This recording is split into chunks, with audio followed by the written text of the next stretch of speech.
I'm Krista, I'm an addict. I'm Gracie and I'm not. I'm Jessica and I'm a new creation. Today we have Jessica as a special guest. Jessica has a huge story that is powerful, and I don't want to hold up any of her time of the things that she has to share with you guys, so I'm going to give her the floor. Hi, I just want to thank you guys for having me on here. What you guys are doing is amazing and it's beautiful, and your relationship with each other is beautiful. Also, you guys are really helping the recovery community. So I just want to thank you for that. I grew up in a small town in Indiana. I played volleyball. I helped babysit for my kid or my brothers and sisters. I'm sorry. And my father pastored the church right across the street from us. I didn't really have a relationship with God. I only knew what my parents had and the relationship they had. And so I had a hard time kind of, acclimating into that school when we moved there, because we moved around a lot because my dad was a pastor. He got moved from church to church, and they were always small churches, so it was always a blow to our family and the ego whenever he got moved again. But anyways, we got moved there, and I ended up meeting an older man. He was 28, and he he made me believe that he loved me, and we ended up running away together, which of course I now know that that was abuse, and whether I wanted to go or not, I could not have made that decision at 13. So we were gone for a while, and while we were out, I ended up dancing for money. I danced in probably 5 clubs before I was even 18. I even danced in clubs in Evansville. It was surprisingly easy, which is very shocking. For the next, let's see, it's 13, the next probably 5 years, sorry, let me back up. When we got caught, I was dancing in Indianapolis, and they ended up sending him to prison for 7 years for kidnapping and statutory rape. And I was very upset, and I loved him very much. So it was hard for me to acclimate back into like normal life. And also the urban area, which it was way different from the small town that I grew up in. So moving to Evansville was like a big city for me. It was a lot of trouble to get into, and boy, did I get into trouble. So I moved back to here, and I started going to high school. And shortly after, I did not fit in with anybody. I'd already done adult things, been through adult things, and I ended up going across 41 to like the south side, and I would see what trouble I could get into. And I ended up meeting my first daughter's dad, and he was 37 and I was 15. He was very abusive, and he got me introduced into crack, cocaine, and for the next like probably 5 years, I was involved in prostitution. He used to beat me up and make me, go out and do things that I didn't want to do. That was a big part of my life, big part of my story. It really set me up for, a spiral with men from then on until I met Jesus, which is amazing. That's the only relationship that truly matters to me today. But let me see. I just pretty much went from one addiction to the next. If it wasn't, I stopped, doing the crack, and then I would move on to the next guy, and the next guy would, do alcohol, then that's what I would be doing. So I moved in and out of addictions like it was fluid, because I was an addict. Like I was addicted to sin. I was addicted to fast life, and I didn't realize my worth. So I gave it away to everybody and everything.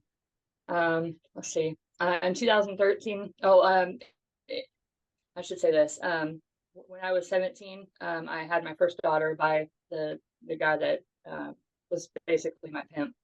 And he well, I ended up having her addicted to crack, and I had her in a crack house on the south side. And it was awful. It was horrible. She's beautiful and amazing, and she's super smart. But it is what it is. I struggle with that, or every day. But so I was still a kid. I was 17 myself. I had never had a chance to be a child. So I ended up having 4 more daughters within a pretty small amount of time, through all this addiction. In 2013, I ended up going to the Lighthouse Recovery Center in Washington, and it was all Christian. It was apostolic, and it was like hardcore. I kind of got a little skewed, relationship with God there, because it wasn't really like a relationship. It was more just like a list of rules that I was following. So, yeah, after I got out of, I met my husband while I was in there. And me and my husband have been married for 11 years. He's in prison right now, but very supportive of me, and we're working things out. But me and him, immediately after we got out, we relapsed, and we had been, getting high together for the last couple of years, and led to, let's see, last year, I think. I had chose to go get help, and he was not. He was still using intravenous drugs, and he ended up winning the lottery. When I was at Now Counseling, he won the lottery and hit $150,000, and it was really exciting, at first. And one of the girls that was in the sober living with me ended up leaving with me, and we never came back. And I almost never made it back because, man, winning that much money in early sobriety, it was horrible. I mean, it was the worst thing. Like, I have before and after, or an after picture, or before, just to show everybody that was what the money did. It got really, really bad. It took me out of rehab where I should have been. Luckily, literally God arrested me on the day of that picture. It was for a stupid small charge. It was possession of a straw, and it had, they didn't even know what was in it. I went to jail for 6 days, detoxed on the floor of jail, my own throw up, and just hating life. I ended up getting out of there. I had a $50 bond, so it was a Jesus thing that I was there. Like, somebody could have came and got me, but at that point I had ruined all my relationships and I had nobody. So that's why I sat there on $50. But anyways, things worked out to where I could not get my Suboxone that I was on, and Now Counseling ended up taking me off my Suboxone when I came back. It was the best thing that ever happened to me. God, truly was doing for me what I could not do for myself. I went through the entire Now Counseling program. I graduated like 6 months ago, I think, and now I work at Now Counseling. Yeah, you do. Yeah, that's a lot, but that's how I kind of got here. Okay. So a few questions. Look, so back whenever, you were younger, you were going through all of those things. I mean, that's heavy stuff for a teenager. What were your parents doing during that time? So this is actually a really big part too, of like the church hurt and aspect of it. They actually blamed my dad, and the whole church accused my dad of like essaying me and my brothers and sisters, which could not have been farther from the truth. It got to the point where they were in like almost fighting physically, and it just got really, really ugly. They turned on my whole family, truly. So I led to a lot of hurt within, our entire family, because like he didn't have anything to do with it, and through all of this, my parents have, always kept my kids.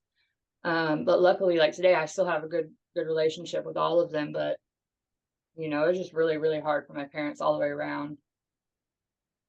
Yeah. How's y'all's Yeah. relationship like today? It's really good. God really restored everything really fast for me. Like it all happened really fast. I got my 12-year-old daughter back. Um, I got a car, a house. All my relationships were restored, but it's still, I can still tell it's strained. I put them through a lot of hurt, but my kids are 100% behind me. Like, yeah, they back me 100%, which is awesome. It's just amazing what God's done in my life in such a short time. My sobriety date's 6/23 of 23, so I got 15 months in a couple days. So Congratulations. That's huge. thank you.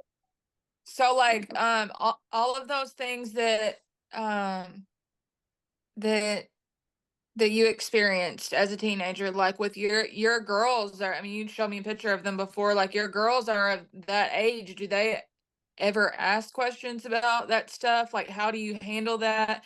Um like do you have fears from from your experiences, like with your girls, like I said, being of that age?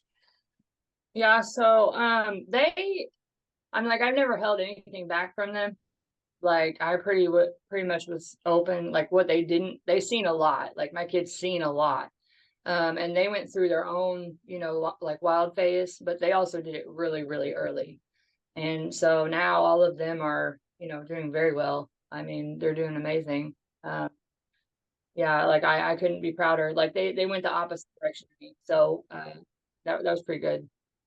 Like, but they got it honest. Like, I never hid anything from them. My 12-year-old, she still acts like, she's still into 12-year-old things, Yeah. which is amazing. Like you know, that's such a blessing. So they just all know that I love Jesus. They all know that he turned my life completely around. Like it wasn't anything, that it's just totally different. Like my life is totally different. They feel like they've had two moms, Yeah. because like truly that old me is dead. Like I'm not that person anymore. So it's hard sometimes to even, think or go back and think of those things. Of course you always remember them, but it's just opposite. It's almost to the place where they don't even remember those Yeah. things, which is crazy. That's awesome how resilient children are. Yeah. Do you have, so like I know you shared about like the experience in the 6 days in jail. Do you have another like aha moment where like you felt like you had like just a spiritual experience that just like that was the moment that like Hmm. was it like a Yeah. white light experience? So I was going through the program when I first started it now. When I was in sober living and stuff, I started working for EPS, and they have ties to the recovery community, and they employ a lot of people that come out of rehab. Well, basically, I was sitting at work listening to a preacher, Dan Muller specifically, and I just was listening to straight truth that I had never heard before, because while I was clean, I was still, sinning. Like I was actively, just to be transparent, I actively had a boyfriend while my husband's sitting in prison.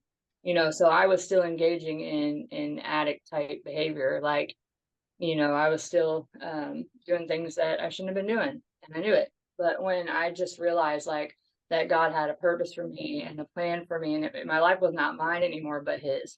It was His life, not mine. Those things it was an aha moment. Like I literally got filled with the Holy Spirit sitting right there at work, and I that was in September of last year, so a year now. I've been following Jesus with my whole heart, and yeah, my life's never been the same. I mean, it was almost like just a radical, like Paul conversion moment. Um, yeah, it was amazing. I don't know how else to describe it except for it was supernatural. Yeah. Yeah. And like I know like we've talked outside of this, and like you've even shared like your eating habits, everything changed. Like we touch on a little bit of like the things that you do now that are different from before, like the just daily life habits and like what that means to your spirituality. Yeah, so like for me, like discipline and doing things over and over again, it really helped me to kind of focus. Like how going to meetings would be for, you know, another person. Prayer and like waking up early and spending time with Jesus. That's like my meetings. So in order to do that, I realized that eating was affecting, you know, I was gaining a lot of weight. It was good at the beginning because I was super under or malnourished, but you know, I started to gain a lot of weight. And I started to just feel horrible. Like I felt generally horrible, like I was on drugs still. Yeah. And I realized that I was just eating whatever I wanted, sugar, just putting all kinds of dyes into my body. And I decided to completely eliminate all of that. And it was rough at first. Like your body does not agree with that. I mean, when you're eating sugar and stuff, I know you know, it does not Yeah. agree with that. Gracie knows So too. She's went through that. yeah, it's almost worse than anything, It to be is. honest. Yeah. So basically, I just went on an all meat diet, and until I started, you know, adding other things in. But yeah, it changed my entire health. I lost like 50 something pounds. Yeah, I just have a lot of energy. I can wake up and you know, pray, do the things that I need to do in the morning. You know, and I feel amazing, man. Like it just truly is amazing. Like you can just make small changes in your life, and you know, the butterfly effect of that is crazy. Because now my daughter, you know, me and her do activities together like skating, and you know, I'm doing roller derby type skating at 40. You know, Yeah. who thought? So we're Yeah. able to bond over things, you know. Yeah. So just amazing. Well, it shows all over you, just like the peace, the serenity, just you have a glow about you. It just radiates, and I'm so excited for people to see that, because one thing that we try to emphasize on here is that recovery can look different, and we've had people that are, you know, work different programs, and like yours is Jesus. You are proud to say that, and that's amazing. And I just like, it's a different viewpoint of what you said. I mean, you said that is what your recovery is, and it's just commendable for real. Well, thank you. Thank you so much. Thank All you right, so you're welcome. much. All right. You have a good All right, day. Bye.